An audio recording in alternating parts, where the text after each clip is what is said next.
Hey you guys, this is Kathy. Welcome back to Thrifted Elegance. I am so glad that you're here with me today. I am in the kitchen and no, we're not going to share any thrifts today. We are going to prepare a recipe. This is a part of a collaboration with several amazing channels that I'm going to be putting at the end of the video for you to go check out. And they're also, I'll have their YouTube channels listed in my description. So please go check them out. This is called Friendsgiving, and we're all sharing a recipe that you might just want to try for Thanksgiving since it's almost here. This one is one that I have been making since my girls were itty bitty, and it is a congealed cranberry salad. And they ask for this at Thanksgiving and at Christmas and at Easter. It's also good in the summer with some chicken salad. It's good with ham. It's good with turkey, whatever you want to have with it. It's a nice little sweet cranberry salad, and I guess that's why it's called congealed cranberry salad, huh? What am I saying? I don't know. I've lost my mind. But anyhow, so we're going to be making this recipe, and I hope that if you haven't already done so, please like and subscribe and comment, and be sure that you go check out all the other videos in our Friendsgiving collaboration. So first off, let's go over what you're going to need for this recipe. So I've got my ingredients all laid out here. This is pretty simple and straightforward. We've got whole berry cranberry sauce. Now don't get the jellied cranberry sauce that doesn't have the berries in it. You want the whole berry sauce. You want a can of crushed pineapple. And you could use, any really flavor of Jell-O. I could use a cherry, a strawberry. But I just, pick a red Jell-O. It works good every time. And then some pecans. As far as things that you're going to need to make this, you're going to need a half cup of water, a bowl to strain out your cranberry juice, which is going to be our first step because we're going to mix this half cup of water with our pineapple juice. Did I say cranberry juice? With our crushed pineapple juice in order to get our Jell-O going. So I've got a little berry strainer here, my can opener, my spoon, and my cute little casserole dish. Isn't she cute? She's a pioneer. She's a pioneer woman. So there are all our ingredients, and let's get started. So first off, I'm going to take both of these cans and I'm going to rinse the tops off, because that's just a good thing to do. If you don't do that, please do that before you open up a can. And then I'm going to put my little strainer in my bowl here, open my crushed pineapple.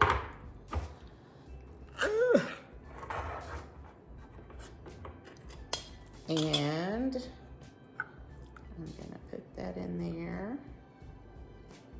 And I'm gonna give that a little bit of time and get some of that juice out. So the point of not just dumping this all in together is you want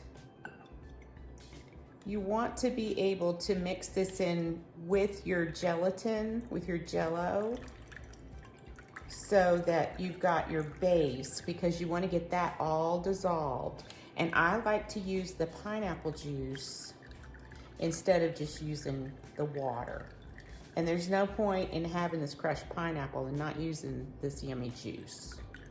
So there's a method to our madness here.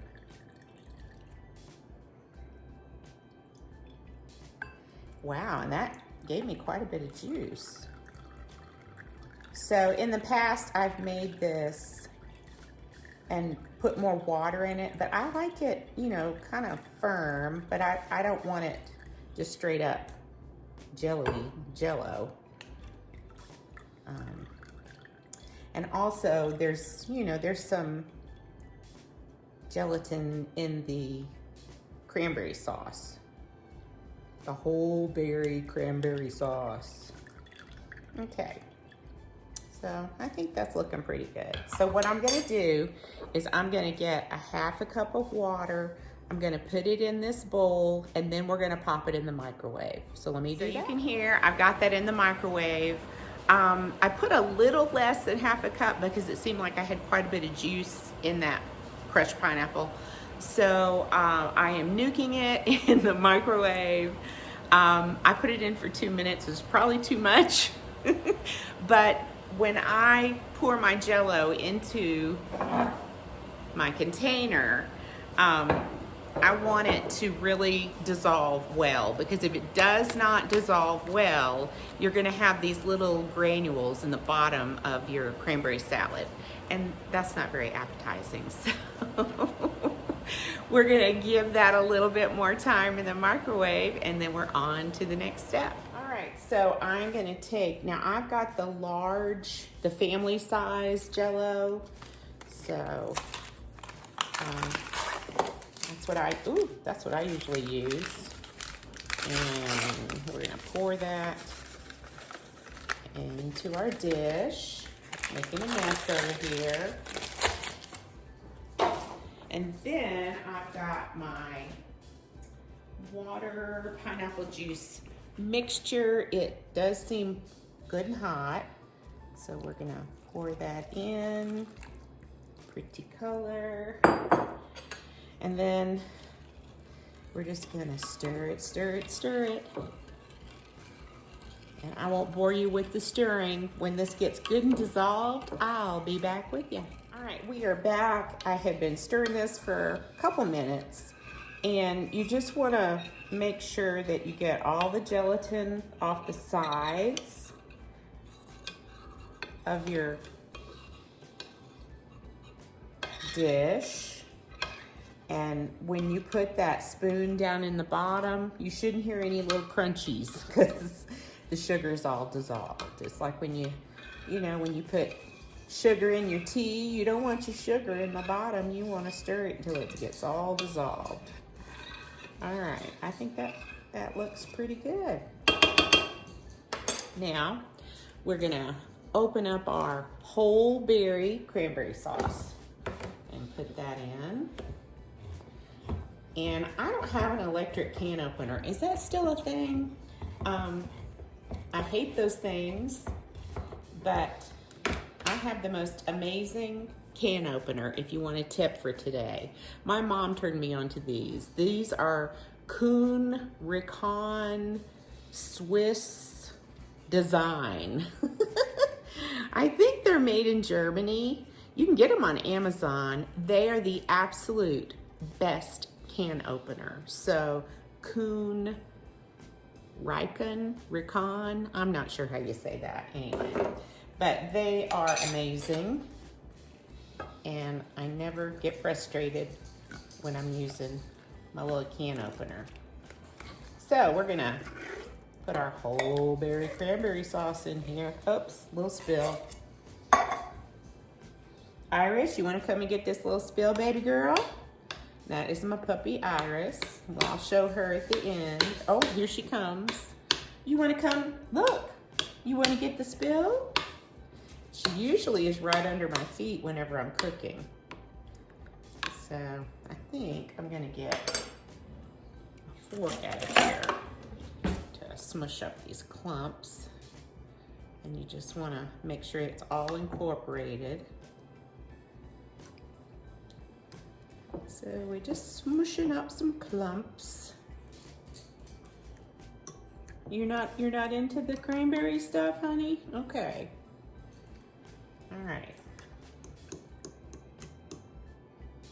Here we go. I want it to you know, be fully incorporated. Now I'm gonna add my crushed pineapple, and I hope that does not splash at me. Come out in one big lump, that's great. And then we're gonna mix that in.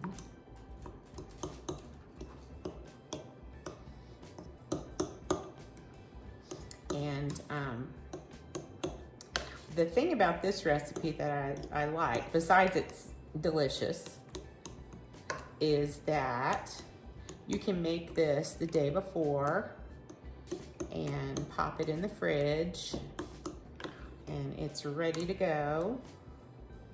And it really is better if you do it overnight. So a lot of times on holidays when I've made this is like the last thing I make after I've made everything else. And then I can just pop it in the fridge, and then by in the morning, I know it's gonna be ready. So that is my tip for making this. It does need to set up for, I would say, a good 10 hours or so maybe. So this would be an overnight thing. Alrighty, that's looking pretty good there. It smells yummy. I love cranberries. My mother-in-law used to make the most amazing cranberry relish, and I did not get the recipe from her before she passed away.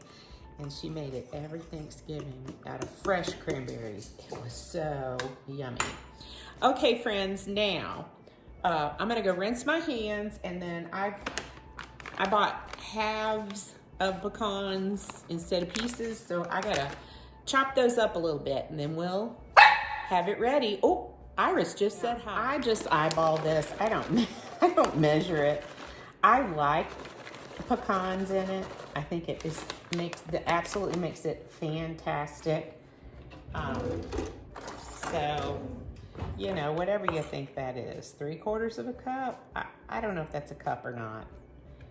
Use your judgment. If you like pecans, go for it. If you don't, I mean, you could make it without the pecans if you're not a pecan lover. Now, I've never tried any other kind of nuts in it. Yeah, my chopping technique is just amazing. Julia Child would be so jealous. Although, I love Julia Child. I watched as a kid. Now, this tells you what kind of kid I was, I guess. But as a child, I watched her on public television every Sunday evening. I think she came on like at 6 o'clock or something like that. So, I guess I was a weird kid. I loved watching her cook. And that, I guess, I still love cooking shows. So that's probably where it first started, is watching Julia Child. Okay, now I'm just gonna, ooh, I did make a lot. I like it though, so it'll be all right. And it's just me and Steve that are gonna partake in this. So it won't matter. Well, maybe not, that looks about right. I am gonna make him a ham today. It is Sunday. It's the, let's see, about a week and a half before Thanksgiving. And I'm gonna make him a ham, which makes him oh so happy. And we'll have this with our ham. And maybe a squash casserole. I think that'll be good. Okay, my friends, here is the finished product. It has got to go in the fridge. Like I said, I don't even know if this will be ready for dinner tonight. It's morning time here right now. If not, I'll have it for breakfast tomorrow. So it smells great and it tastes amazing. So I am putting a little foil on top of it. Oh, I hope it's ready by dinner time tonight. Let's see, what time is it? It's 10:30. Maybe it'll be ready, maybe not.